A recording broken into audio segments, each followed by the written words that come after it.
All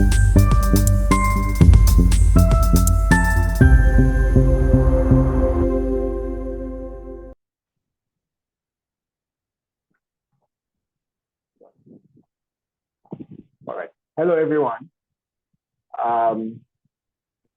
You're welcome to today's new episode of the Geothermal Rising podcast. Today we have with us a special guest, Dr. Rita Okoroafor. She is the Associate Professor of Texas A&M University in the Department of Petroleum Engineering.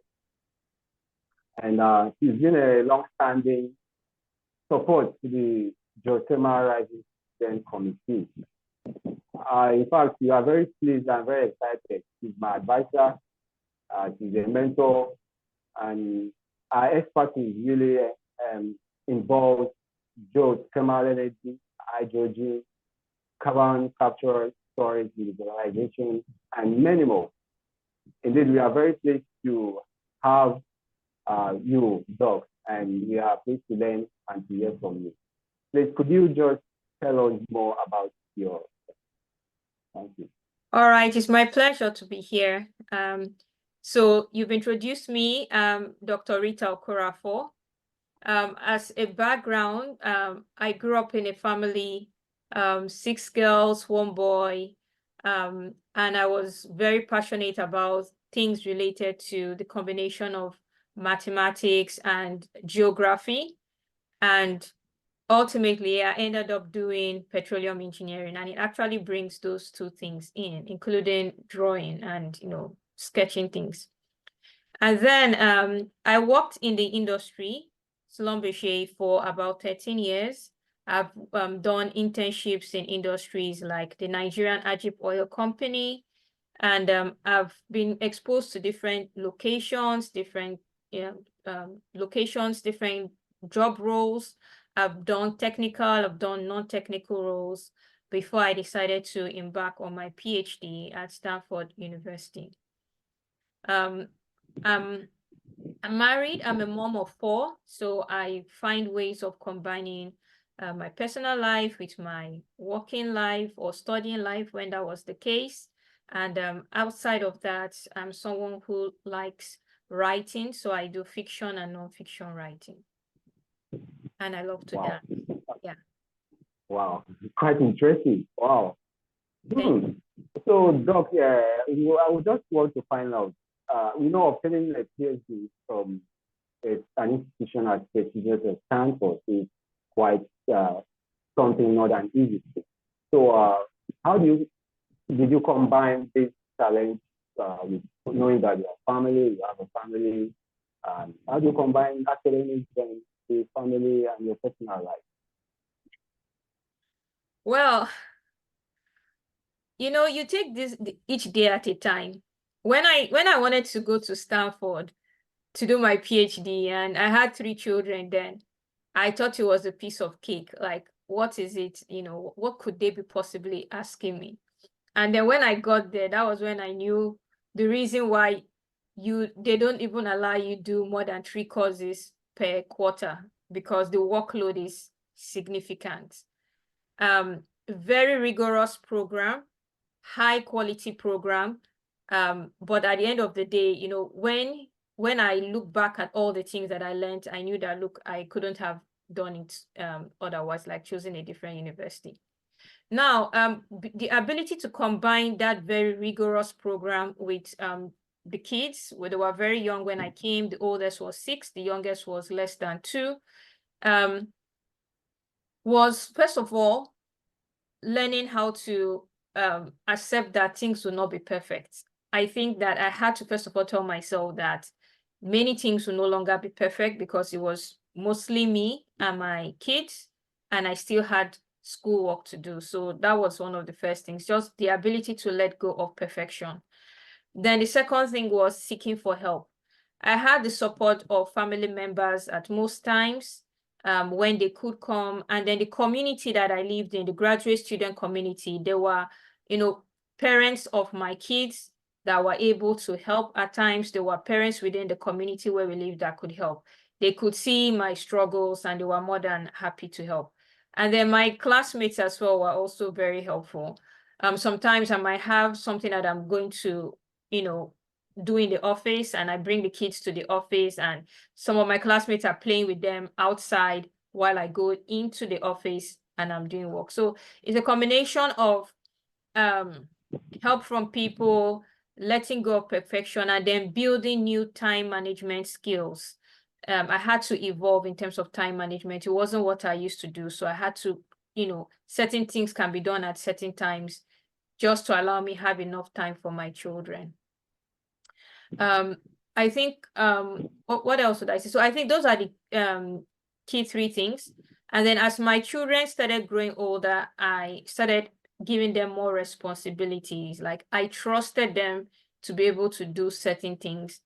Again, it's part of not waiting for things to be perfect. Like if I tell them, okay, please wash the dishes, I shouldn't expect everything to be done the way I would have done it, but just empowering them to be able to do things. So that's how we managed, all through. That's great, because I actually wanted to find out how your family has supported, and indeed, it must have been really impressive that you had the support from not just your family and the other members that supported your dream. Yeah, so I think initially I was really scared to ask for help. But there was this day, I remember I had a meeting and I had my baby who was, how old? She was 9 months. We were under this COVID lockdown. So I couldn't take my daughter to a daycare. Some of those things weren't allowed at that time. And I had a very important meeting. I think I was actually applying for a job at that time, and it was a full day meeting. So I looked around, I couldn't get any sitter to come, just because of the whole COVID situation. And so I asked a friend. Then she had 2 sons, and she just said I shouldn't worry, she would do it for me. And today when I see her, she has a baby girl. I'm like, okay, maybe my baby girl kind of passed on some some magic then, because 9 months later her own baby girl arrived. But Wow. just the ability to ask for help, and you find that there's just so many people who want to help. And then so many people would tell me, look, we're really inspired by what you're doing, and all of that. So I think, just to put things in context, my husband wasn't with me, not because he didn't want, but because he needed to support the family while we were during that program. Like most of my kids had to be in daycare. You can check the cost of daycare in California. It's not very cheap. So it's not something that my stipend from PhD could afford. So at least my husband needed to be working to be able to support that, because he was the chief supporter of my, dream of going to further my education. Impressive. Wow. That's a kudos.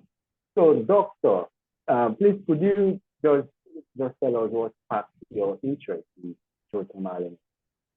In geothermal energy. Okay. Yeah. What really made you to love this geothermal energy development?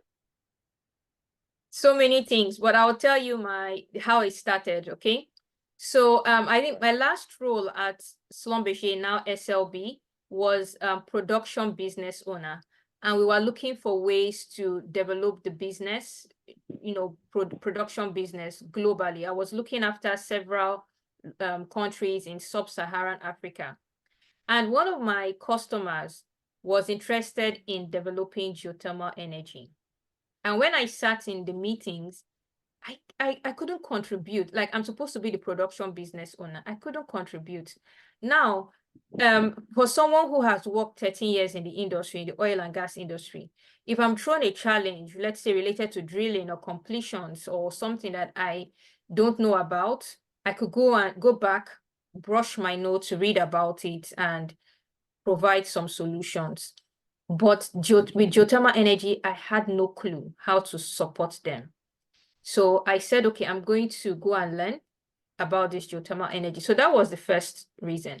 The second reason was, while I was in the industry, there was this downturn. I remember I was coming back from Houston on a flight. I went a week before. Oil price was somewhere around 200, And then returning a week later, the oil price had dropped by half.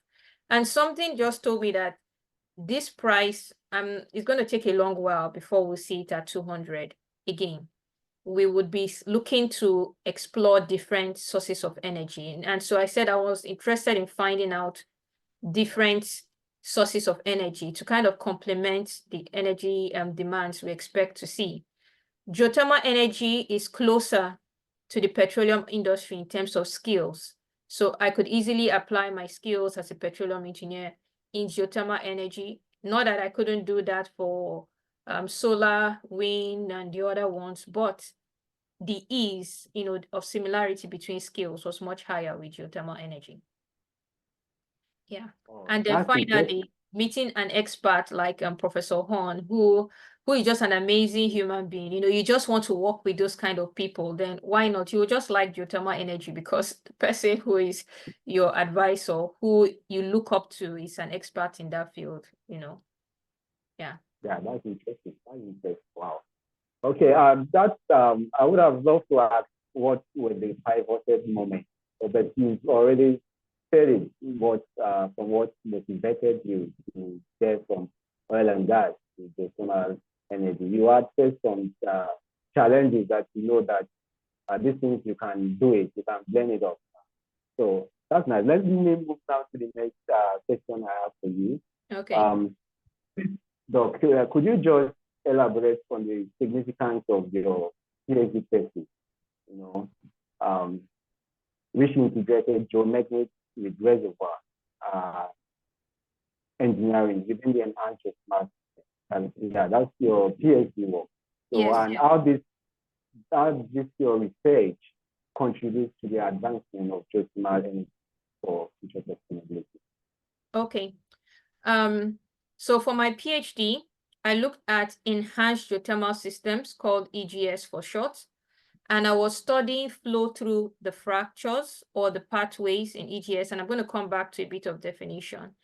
And I was looking at fracture anisotropy, which means the difference in the surface of the fracture depending on the angle where we face. So let's go back to what EGS is.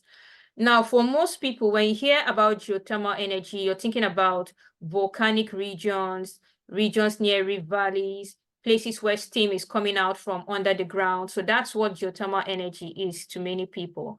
But enhanced geothermal systems offers the opportunity for people to tap into the heat below the earth without necessarily having all those traditional or conventional things we see in geothermal systems, like, a resource that has the liquid inside, that has the pore spaces to store the fluid, and the permeability or the pathways for the fluid to flow. So now we're looking at systems that may not necessarily have all of that, but they actually have heat. And so we can engineer those systems if they have existing fractures, natural fractures, and we inject water into those kind of systems. We could cause those natural fractures to slip, okay? And when these fractures slip, we create pathways in which fluid can flow. Now, some studies that have been done over the years have looked at the nature of fractures themselves. And we noticed that fractures are not smooth, okay? So the surfaces of the fractures themselves are not smooth. And if we that model, because I do a lot of numerical modeling, we're trying to predict what's going to happen in the future based on the behavior of our reservoir downhole. If I assume that my fracture is smooth, then my fluid is going to move very easily through the pathway. But if it's actually rough, then, it creates some meandering of the fluid. And very important for enhanced geothermal system is for that water you're injecting to get in contact with your rock. So if the fluid is meandering and missing some spots, then it means it's not extracting as much heat, and we actually want the heat from the rock. So what I was trying to study was, if, for instance, when I injected my water and my fracture slipped in this direction, it's going to create some, what we call openings that would allow fluid to flow. Now, if I flow my fluid in this direction versus if I flow my fluid perpendicular to that direction that I slipped my fracture, will there be a difference in the amount of heat that I can extract from the rock? And actually, we found that there was a difference, because in the direction that was perpendicular to the slip, it was, in quote, rougher, okay? In layman's terms, we just call it's a rough fracture. And so it was rougher, and when it's rough, the fluid is meandering a lot. But in the process of meandering, it's actually going through different pathways and is able to extract more heat. But in the direction that was parallel, the rough, it wasn't so rough, it was almost smooth, but it will have a pathway that is predominantly of higher permeability, and then the fluid just passes through there, and there's not enough contact time between the fluid and the rock to extract heat. So this is what we saw after modeling a number of those fractures, surfaces, and looking into what is available in nature, in real life. Wow. So the implication for us is that when we want to go ahead to develop these enhanced geothermal systems, we need to be thinking of what angles am I placing my wells relative to my fractures so that I can extract more heat from my rock. Now, if you have many fractures, maybe this might not really have significance, but if you have a predominant fracture that is flowing, then it's something that needs to be considered. Yeah. The direction where you place your wells relative to the direction in which you slipped your fractures. Yeah. Well, I think this will really enable more efficient development and help to introduce the many countries that do not have that hydrothermal resource. I know the ready hydrothermal resource to easily harness this form of energy. That is very exactly. Yeah, I think so. The goal is actually to be able to access geothermal energy everywhere, because you may not have the other things, but once you drill deep into the subsurface, you will get more heat. Now, depending on where you are, the heat might be more at a given depth than the other, but definitely as you go deeper, you're going to get more heat. That's for sure. Wow. Okay. So Doc, now what's the challenge you are seeing, that the biggest challenge in the geothermal industry facing? With all this research, and what do you think are the biggest challenge that they are facing in terms of their exploration and exploitation today? And how can these challenges be overcome? So, I mean, if you go online and you type challenges with geothermal energy, you will see things like it's expensive, etc. I think I want to take a step back to talk about awareness, okay? Because, for instance, when people talk about renewable energy, they will just say, okay, solar is renewable, wind, hydro. Very rarely is geothermal energy mentioned, okay? So I feel that we need to do more on the awareness side. When there is, improved awareness on the potential of geothermal energy, on what it's able to accomplish. Geothermal energy itself is a very versatile source of energy, because it's not only for electricity generation. You can use it for several direct use applications. You can use it for heating and cooling. You can use it for agriculture. You can use it for, bathing. So there are so many things you can use it for. Yeah. So if there's, awareness on the potential of what geothermal energy is able to do, then that's going to really help from all levels, from the bottom to people who are making policies. And so that's one of the things. And then once we have gotten there, then we can start addressing things like cost. Now, how do we drive down cost in the industry? It's by doing it more and more. When we started dealing with unconventionals, it may not have been the cheapest thing ever. But as we drilled more and we created more pathways for in the subsurface, then we started learning. And then we started, doing things in a way that it became scalable and cheaper. And there are several things like that. The more we do, the more we learn, and then we're able to reduce cost. So that's one thing. And the other thing is perception.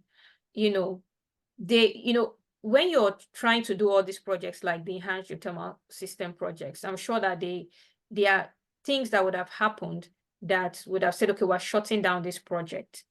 But I feel that it's not something that should shut down all projects. We need to be able to say, okay, we have learned from whatever happened in this project. We're taking these lessons and applying in another one, and then just help to improve the perception on what the risks are, how we're handling the risk associated with things like EGS, so that people are more accept it more.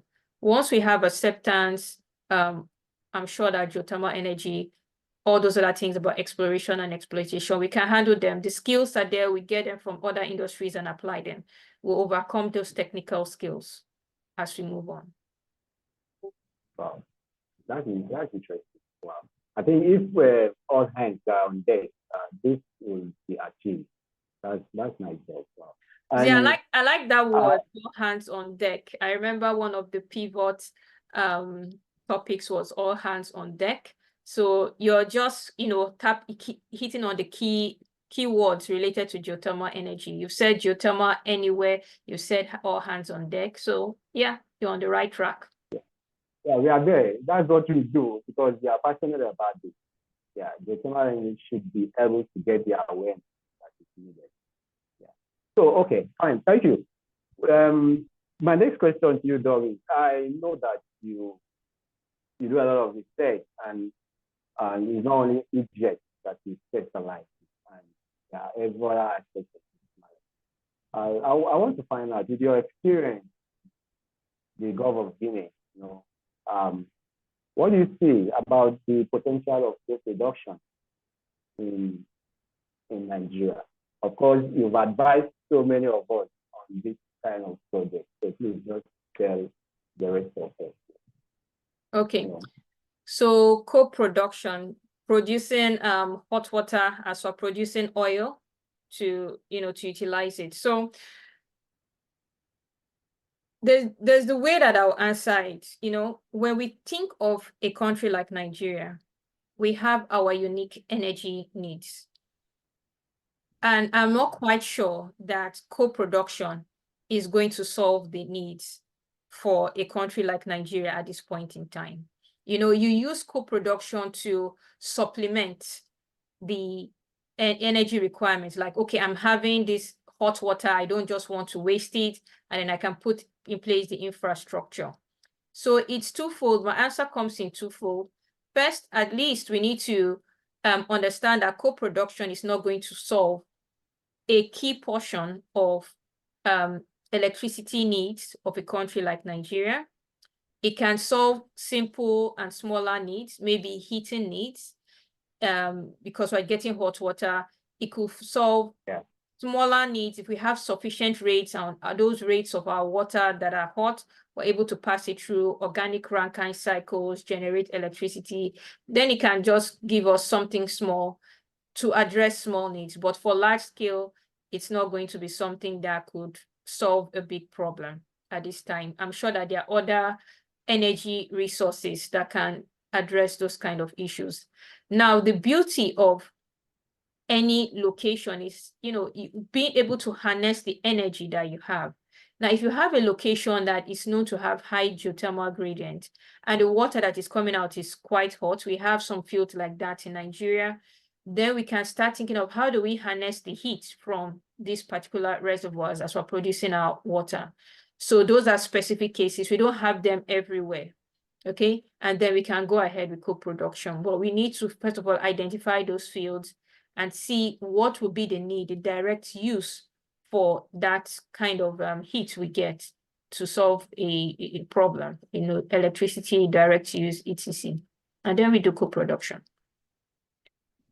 Yeah, it's very true because I get it with you that it's not going to solve the major problem, but I believe it helps to also check the economy of exactly the industry, by coping with the challenges of managing the waste and also harnessing something as beautiful of energy from it. That's interesting. Wow, that's nice. Okay, let me move straight to the next question we have for you, Doc. Yes, we know that you are a long-standing support to the Geothermal Rising Student Committee, member. Yeah. So, could you just tell us more about your commitment in this regard and how you seek to positively influence the students? Okay, so first of all, I can leak one secret. I am very passionate about students and young professionals. Like, there are some kind of weak points for me. So when students come and meet me, oh, Dr. Rita, please, we need you to just, solve this problem, do this. They get me at the weak point. It's very hard to say no. So I'm very passionate about them. When I went for my first Geothermal Rising conference, I noticed that there was a certain age group that I couldn't find. I couldn't find my age group. And when you have that gap, it's difficult to have enough people that are going to bring the next generation of people.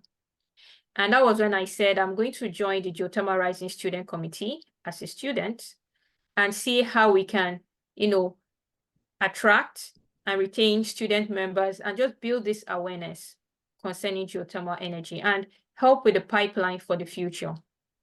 Okay, and I'm not surprised, that this our age group or the age group that were going towards the oil and gas industry. So, that's where we went to.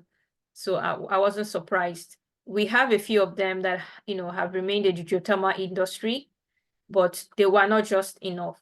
And so I joined the Geothermal Rising Student Committee as a member, and then coming from my previous experience in the Society of Petroleum Engineers, the Young Member Engagement Committee, student chapters management, all my young professionals management committees, everything. I brought all those skill sets into Geothermal Rising and started putting in place some kind of procedures to make it organized, to motivate the people who are members of the committee, and then to build sustainability.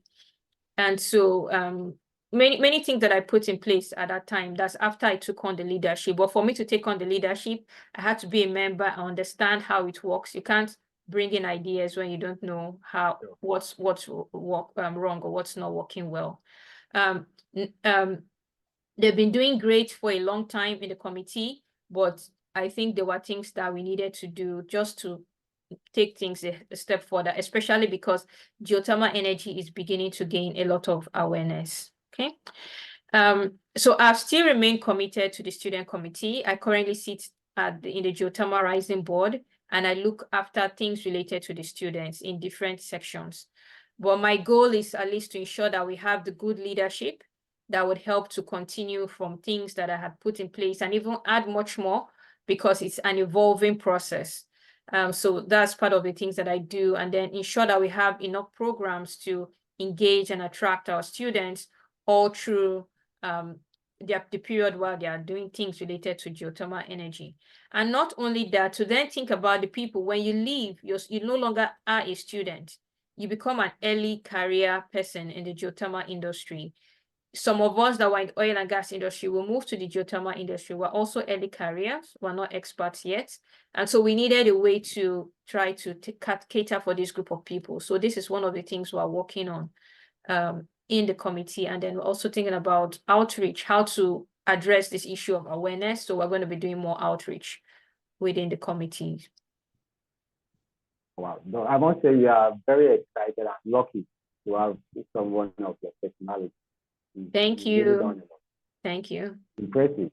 Okay, Doc, how can you, what advice would you give to students and young professionals who are so much passionate to drive this geothermal energy industry? Okay,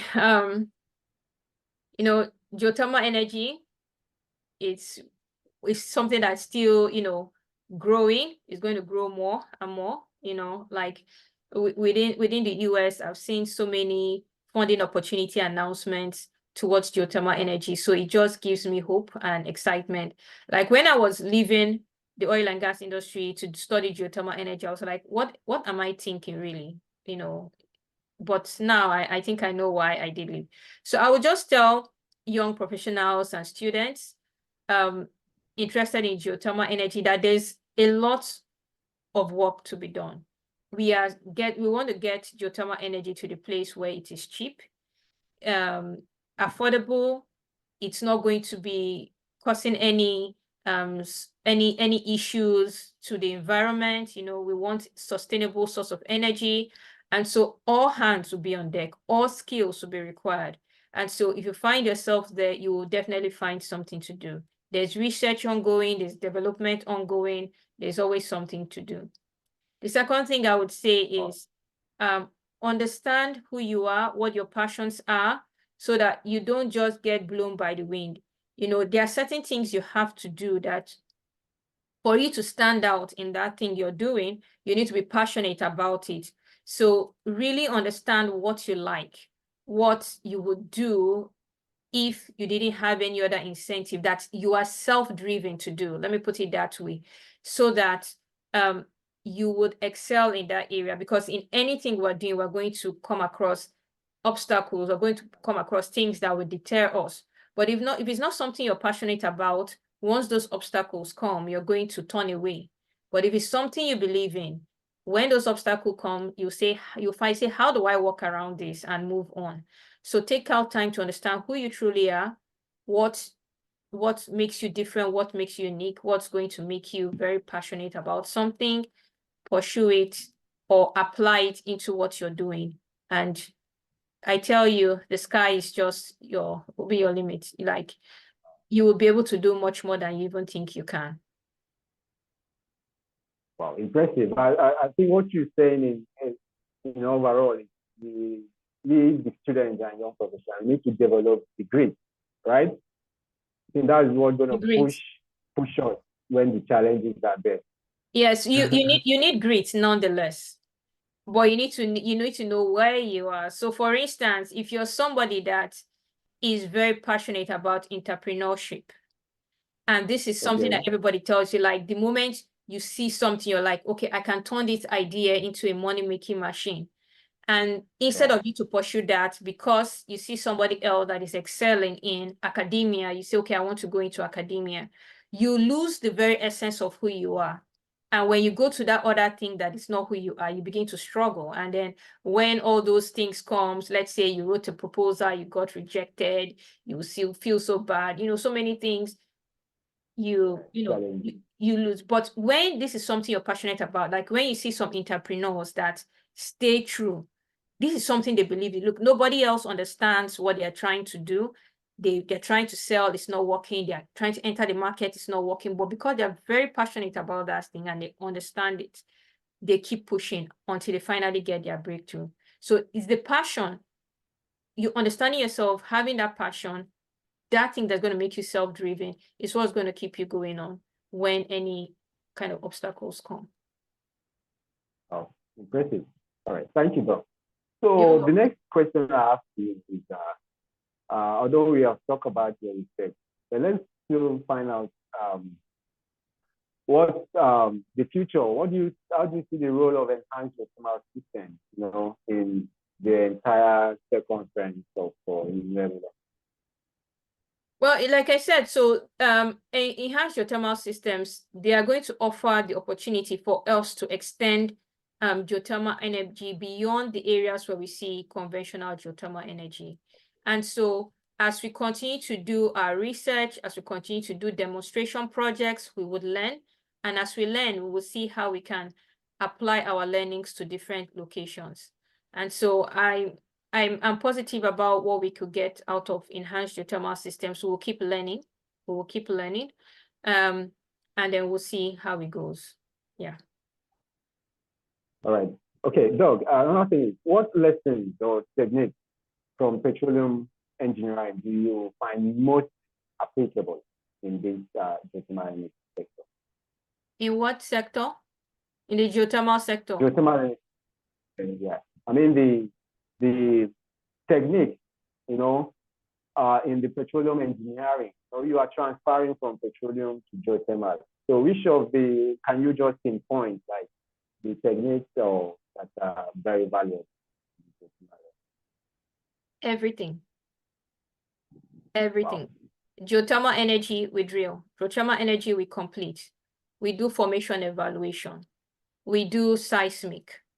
We build reservoir models. We optimize placement. We create fractures. We put in proppants.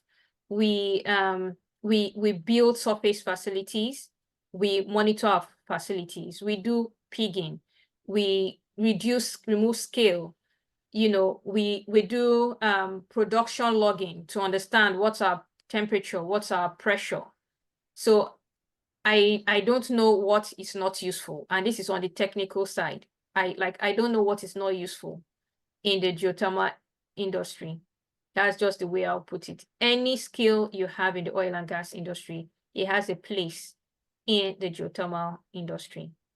That's on the technical side. On the non-technical side, we're still going to be doing supply chain. We will still be hiring people. We will still be having legal matters to manage and to prevent and all that. So the non-technical skills as well will be needed. So if you have a skill in the oil and gas industry, you have a place.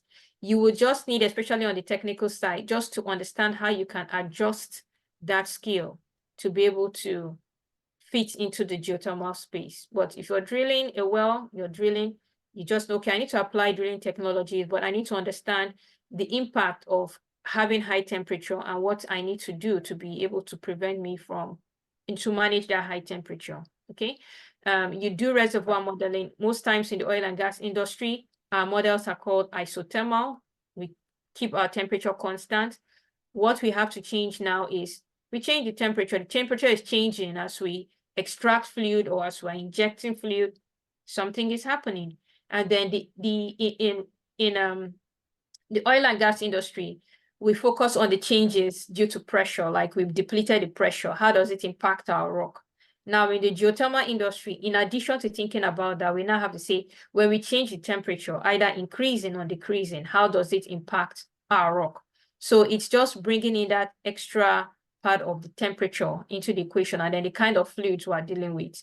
Or this is how water behaves. This is how steam behaves. That is different from how oil behaves and gas behaves and heavy oils and things like that. So I think for me that being exposed to geothermal energy, like just understanding the non-isothermal components, that the fact that temperature could change has just helped me understand and apply so many things to different areas. So now I can do my carbon storage modeling and think about the impact of temperature changes.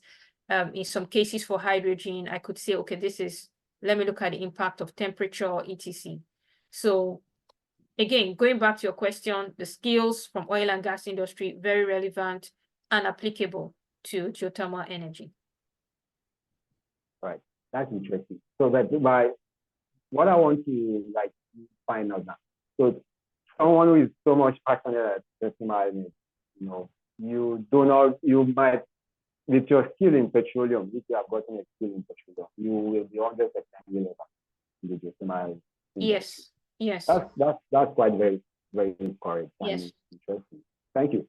So, Doc, as a woman in STEM, what has been your experience in the geothermal energy, you know, as a woman, and how can you encourage more women in this field? So my experience in the industry is that we may not have many women, but that there are many men who are ready to support and encourage you. It may not be everybody, but you will find out one or two men that will help you. And so if we run away from the industry because it's, in quotes, a male-dominated field, we are not creating the presence to allow other people to say, oh, there's actually a woman in this field, okay? Or a woman that is doing well in this field. But so we stay, and then we find those people who will be our mentors in the industry, our advocates, our supporters, our allies in the industry. And you will find them, they are there, okay? So I would tell women, don't be afraid of any industry that appears male dominated, you will need to build skills on how to manage this. Your interpersonal skills will have to change and evolve, just for the fact that you're going to be dealing with a lot of men. Some days you will hear some remarks that you don't want to hear, but you're not going to kill yourself about it. Some days you would also hear people, some other men that will say, encourage you and say you're doing very well. They are happy, they are impressed. So you would have all of that there. And so don't dwell on the negative things. Just keep on doing what you need to do. Stay positive and just increase the numbers. By staying, you'll be able to increase the numbers for other people.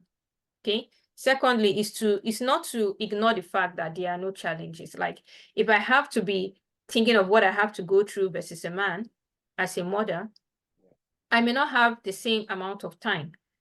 And it's maybe because I'm taking care of kids, just for instance, but still it doesn't matter. What matters is that I have a goal and I have my deliverable, and I need to focus on my deliverable and make sure that I do that. Okay. So I should not try to say, oh, because I'm a woman, I cannot deliver as much, or I shouldn't deliver well. The man has a better opportunity. No, that's not what you want to do. You just need to understand this is your goal. Focus on what you need to do and get it done. Okay. Don't try to compare or to feel somebody is much better off than yourself. Just do what you have to do. So yes, it's going to be tough. It's there, but there are always ways to navigate it, and seek for help. Like, it took me a very long time sometimes, like when I was doing my research, you like go and meet my advisor and say, you know what, I can't meet up with my deliverables for this week. I'm overwhelmed. And the first day I did it, and he was very understanding. It just made me feel like, gosh, I've been putting myself under so much pressure. So when you find yourself in that point where, look, you're going under a lot of pressure, say something so that you don't burn yourself out. Yeah. Just say something, speak up. I can't do this at this point in time. And then come back to it, do what you need to do when eventually, yeah. Just to speak up and everything will be fine. You get along. That's nice. It's a good one. So, Doc, in your opinion, where do you see geothermal energy sector heading, and what role do you hope to play? I think I didn't get the last part of your question. Please, could you repeat? Okay, I said, what role do you hope to play, in the future as the geothermal energy is heading? The role that I'm going to play. You hope to play, yeah. I know you have so many things in store. I first of all, I hope to ensure that we have the workforce that is trained, ready to go into the geothermal space. I take pride in looking at my students after they take my course and they are talking very technical geothermal terms.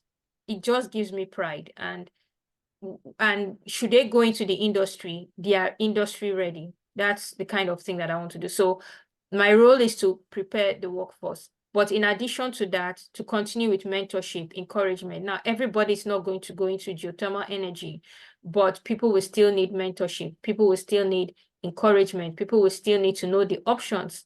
Some people even need to discover themselves and understand, oh, I didn't know that I was so good in this. And so that's what I'm there for. It's not just about teaching or doing research, but just ensuring that there are people that are well, okay, and ready to go the next level. Wow. Oh, that's interesting. Thank you, Doc, for making yourself available. My pleasure. My pleasure. Finally, Doc, what keeps you motivated and excited about this work in the geothermal energy sector? What vision do you have? Yeah, what keeps you motivated and excited in it? Oh, what keeps me motivated and excited? Yeah, and also the vision you have for your future contribution,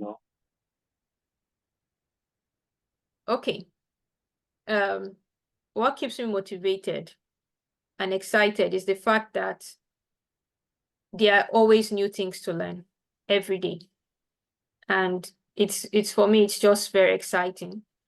You have a question in your head, and there are ways to test that question that is in the head, either through laboratory experiments, modeling, developing equations. There's just something new to learn, or just, so that keeps me motivated and very much excited. And then in terms of contributions, we're going to see how they go. It's going to keep evolving. Yeah. But I'm basically focused on how can we use the subsurface to support a low carbon energy economy. So that's basically what I'm going to be looking at. And it could cover anything from geothermal, it could be CO2 sequestration, it could be hydrogen. So let's see as it goes. Yeah. Wow.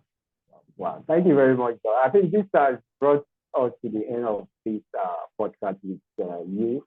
So we must say we are very much excited and pleased to have you with us. And we have learned a lot.